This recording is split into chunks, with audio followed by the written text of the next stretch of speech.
ஒரு மகத்தான அலை உருவாக்கிடலாமா?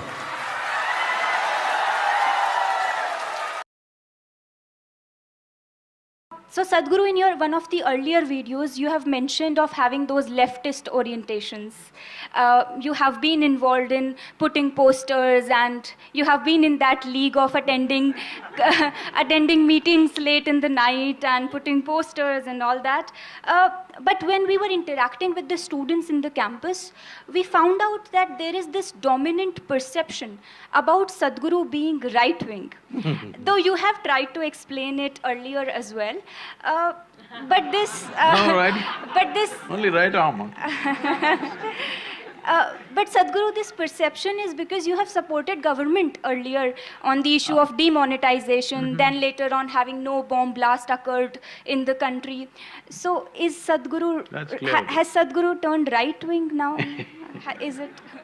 See, right now, we are working with the Tamil Nadu government, which you know is AIDMK. Nobody knows which wing it is.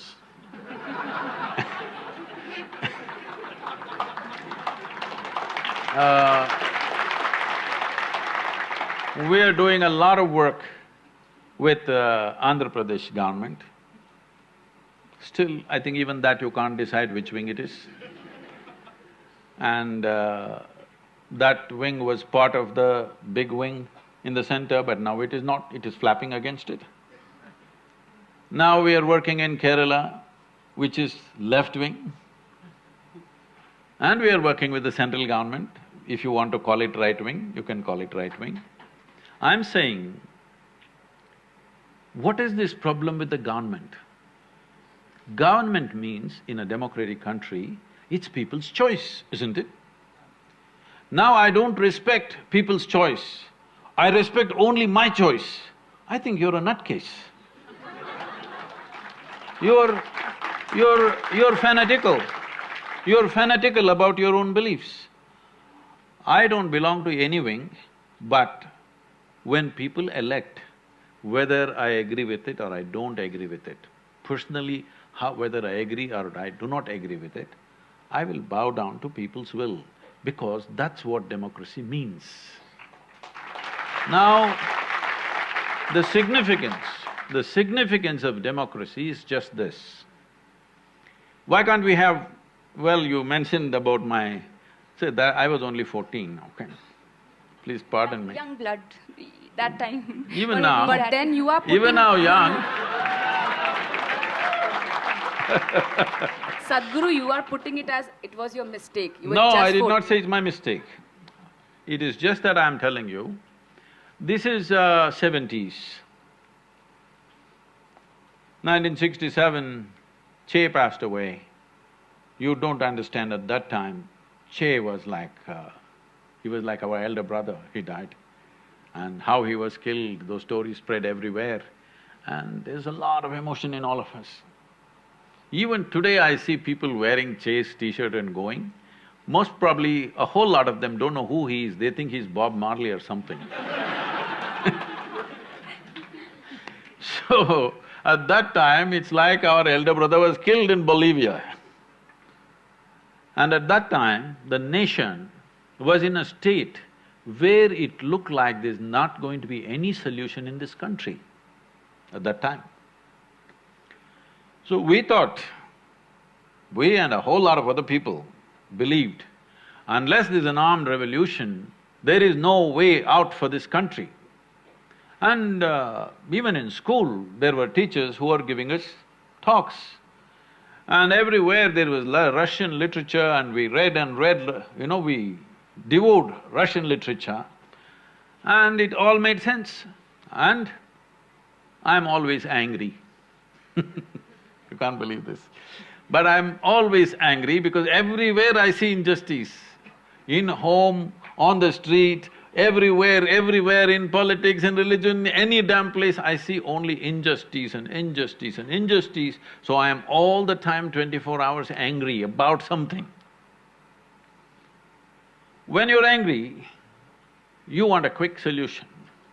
You're not willing to wait for solutions to happen, you want a quick solution.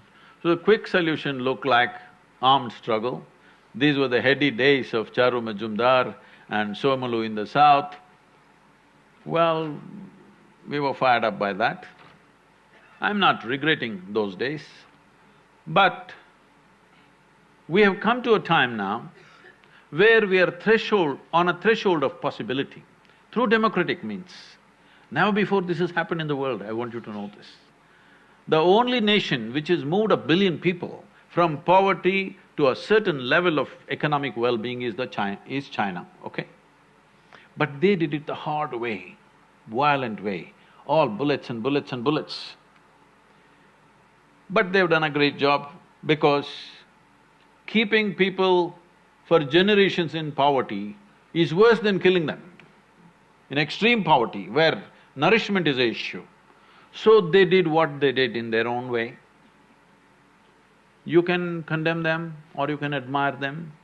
For me, it's a certain wisdom, painful wisdom, which they employed and they did. And once they achieved what they have to achieve, now they're trying to move slowly towards a democratic process to some extent, at least open market system they're going into. But with India, we have a unique possibility.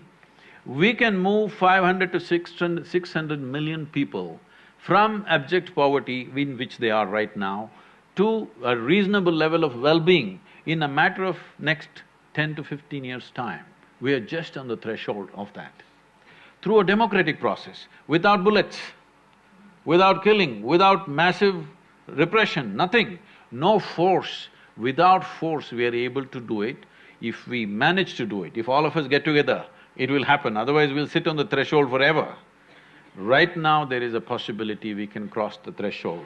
I think we must make that possibility a reality because never before any nation, anywhere, has moved 600 million people from poverty to reasonable well-being in a matter of one generation. It's not happened anywhere. We can do this in this country for the first time. So, well, when you were young, you were communist, now you're saying this. I've not changed my position, I'm still that. Because for me, communism means an individual embracing the community as myself. That I still am. I may not be in the party, because the party didn't make sense to me, but communism has not gone out of me. We are a community where we live together, a few thousand people, without any distinction of caste, creed, religion, anything. Nobody I've ever asked who come to Isha Yoga Center, what is your religion, what is your caste? I don't even ask because it never occurs to my mind. So, how I became right-wing in JNU, I do not know. So I feel today, when information is available everywhere, I think young people, educated people should… all of you research scholars should do some research at least, all right?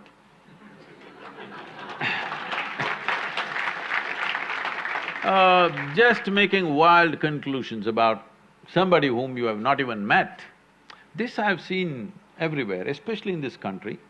This doesn't happen anywhere else in the world, this is what I'm seeing. In this country,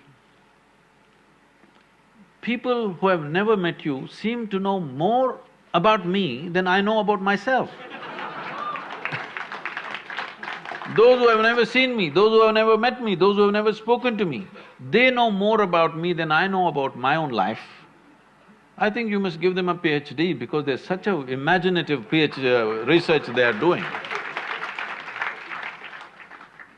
So I'm working with governments. I will always work, let everybody know this. Whichever government gets elected, because I bow down to the people's will.